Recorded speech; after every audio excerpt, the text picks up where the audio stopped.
What's up, everybody? Hey, I figured I'd tell y'all about how the Lord gave me His Spirit. Like when I first met Him, when He birthed me with His Spirit.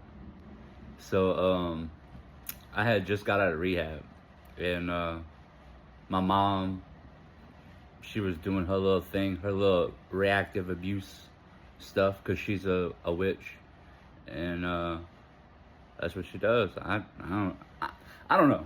I was supposed to be like a human sacrifice or whatever. I'm not too sure. You can ask her. But anyways, she was saying some things that got me upset. So they had these cooked biscuits that was sitting on the counter. So I took the biscuit and I like Greg Maddox fastball this biscuit in the back of her head. Well, that's all she needed. That was all the ammunition she needed to call up the authorities and play the victim, And it was kind of funny because me and the cops were sitting on the front porch, and I told them what I did. I'm like, yeah, I threw a biscuit at her head. And she comes outside, and all the biscuit particles are like still in her head. And she was like, look what he did. So the cop was like, hey, man, just put your hands behind your back. So I'm like, whatever, dude. I go to jail. And they had this dude that was preaching the gospel in jail. And, I started like arguing points with him.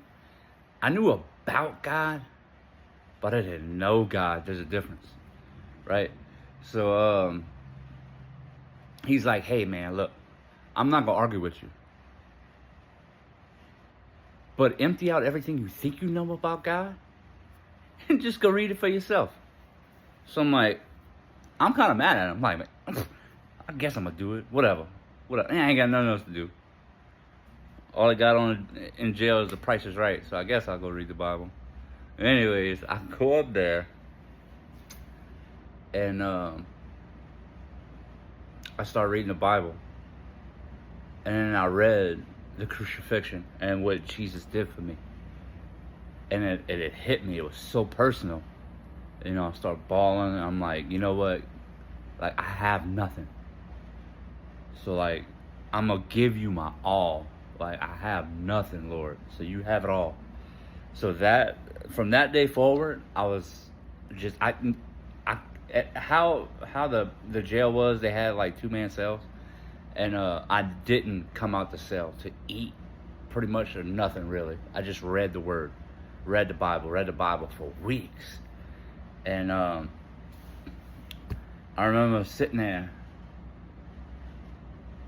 and, I was praying to God, and I literally like felt my spirit like come to life. And I felt His spirit and my spirit like intertwine, and we started to like dance in the spirit in that cell, in the jail cell. You know what I mean? It was such a beautiful experience. Such a beautiful experience. It's real, and He means what He says whenever He told Nicodemus, unless you were born again, you can't enter the kingdom of heaven. And that is my born again experience. That's whenever my dry bones came to life. And it was beautiful, man. And from that point on forward, I might have fell, but I always got up, and I always trusted in the Lord. And that's why I've been so protected. I've had situations where I'm not supposed to be breathing. Like, people wanted me out of here. But like Daniel in the lion's den, I believed my God. And that's why nothing happened to me. And the same thing can happen to y'all. Amen? Love y'all.